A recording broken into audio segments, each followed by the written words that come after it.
I'm going to be creating a new channel, like a backup channel, kind of like how DDarko 2013 was. Since DDarko 2012 was deleted, I'll try to create a DDarko 2014, so kind of be out on the lookout for that, and I'll kind of announce it when I create it. If you don't want to subscribe because you don't want to get the duplicates, and that's fine. Or if maybe just unsubscribe from the DDarko 2013, I guess that's cool too. That would work.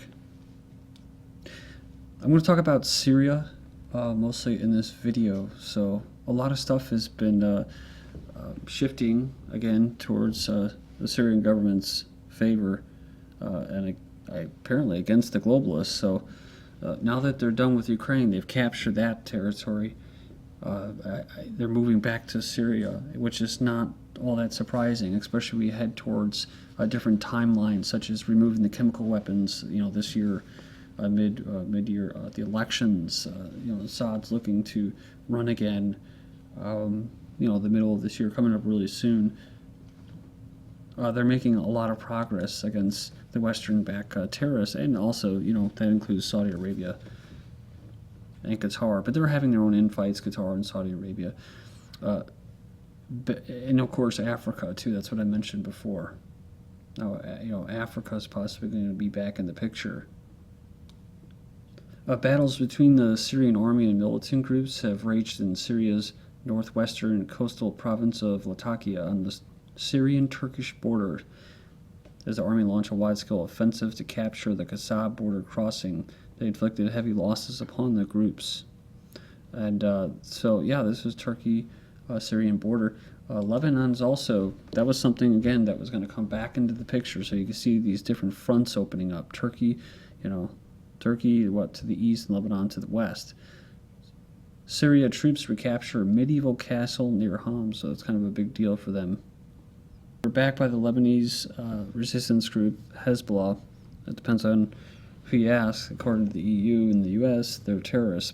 So Syrian forces on Sunday pushed back the foreign-backed militants, or again, you can call them terrorists, from Yabrud. So they took control of this Qal'at al-Hassin castle. Turkey helping terrorist reinforcements in Latakia. So you can see all these different interests there.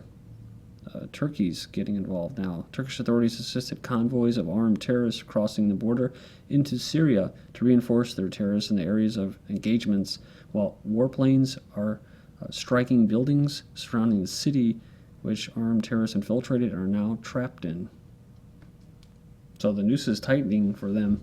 380 terrorists killed, including tens of Turkish intelligence officers. 279 surrendered, and 157 taken to Turkey's hospital. This is as of March 21st. And the Syrian militants, or Western-backed terrorists, are fleeing the Kalamoun region towards the Lebanese border. The Tafiri militants in western Syria are fleeing towards the Lebanese border as Syrian troops comb through the strategic region. Basically, they're seeking medical aid. Maybe they hang in soon, they'll catch the UN convoy bringing in medical aid. Lebanese army, now they'll probably kidnap them and try to, raise money. Lebanese army arrested 43 Syrian terrorists in Arsel. So the Lebanese checkpoints, says here they caught 43 of them. A lot of news coming out of the Al-Manar website, so that's why I'm covering it. Sometimes I'll get maybe one or two, and then sometimes, Press TV, they'll have a lot, and other times it's just nothing. But since there's a lot going on in the region, it makes sense that they'd be covering it. Israeli army deploys more armor on Golan Heights.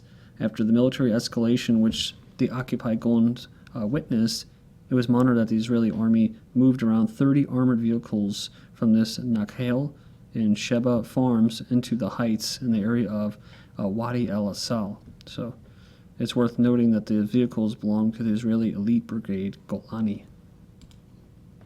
Israel says Assad will strike Israel, or Tel Aviv, if it launches a war against Hezbollah, according to their senior Israeli officer. The relationship between Hezbollah and the Assad regime, which used to be an intersection of interest, has become a unity of battle and destiny.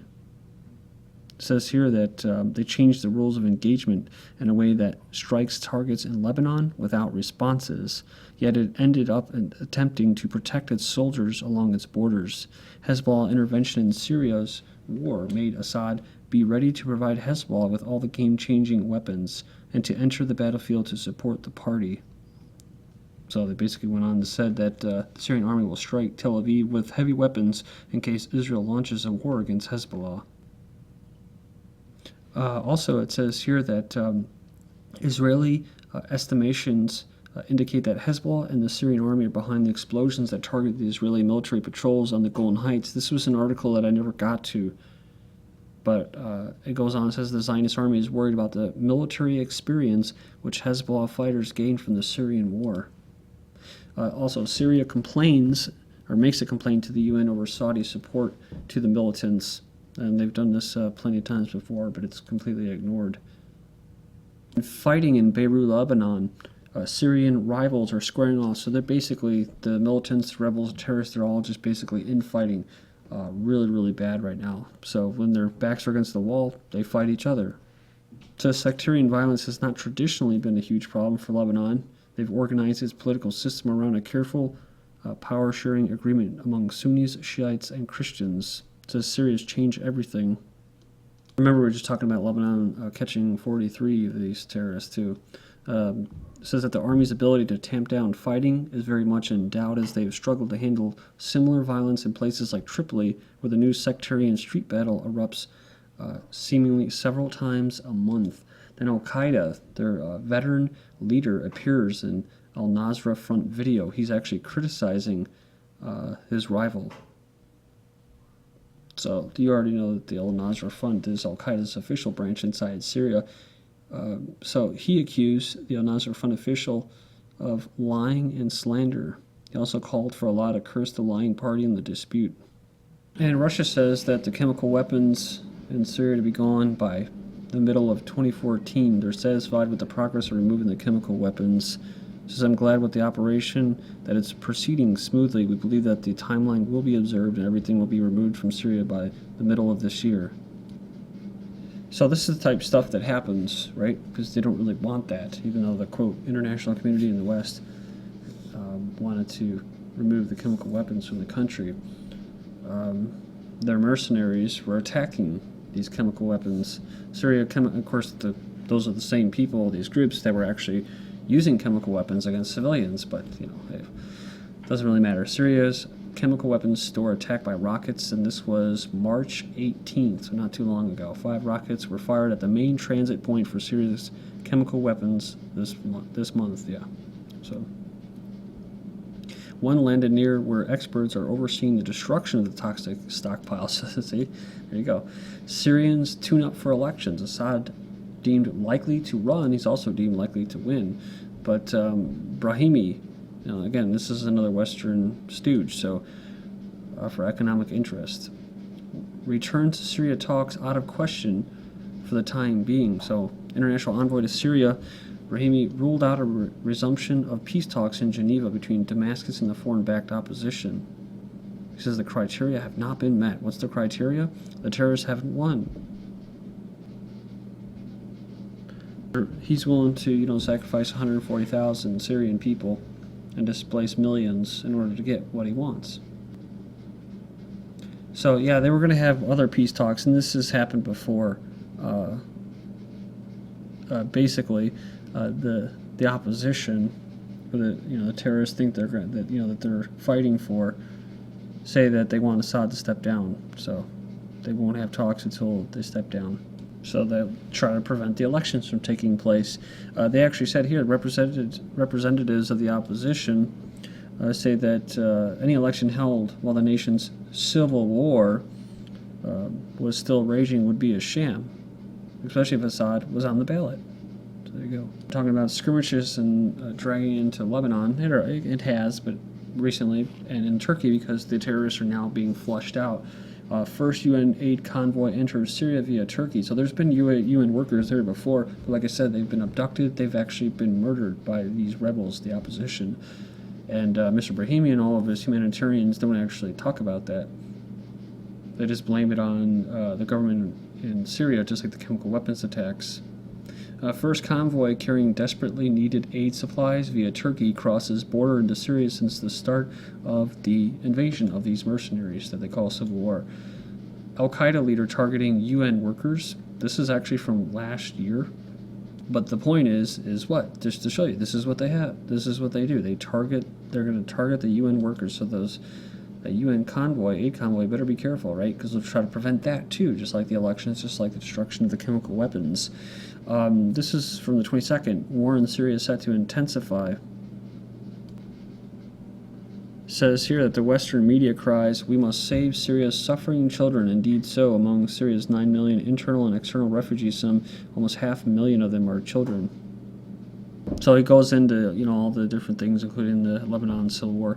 He says that as we lament the plight of Syria's refugees, let's remember that this brutal war was begun by the Western powers and Saudis, is financed by them, and could be stopped at any time if Washington and Riyadh gave the order. Syrian jet has been shot down by Turkey. This is the second, maybe the third one, but definitely the second one. Conflict encroaches on NATO's eastern frontiers, because see, they're a big NATO state, so this would be a big plus for them, right? As Turkey shoots down the Syrian fighter jet, it says it violated its airspace. Erdogan of Turkey said that this was blatant aggression. But the Syrian pilot in an interview says, "My aircraft was shot down by the Turkish aircraft while within airspace." You can go in there and check that out. The pilot was carrying out a mission of pursuing terrorists within the Syrian territories along the border, and it goes on and it says that, "I will return to them in good health and condition, high morale, strong willpower, and resolution like iron, vowing to keep fighting until the last terrorist in Syria is dead." And I'll leave you with this video. This is basically the Syrian army raising the flag of victory in Yabrud.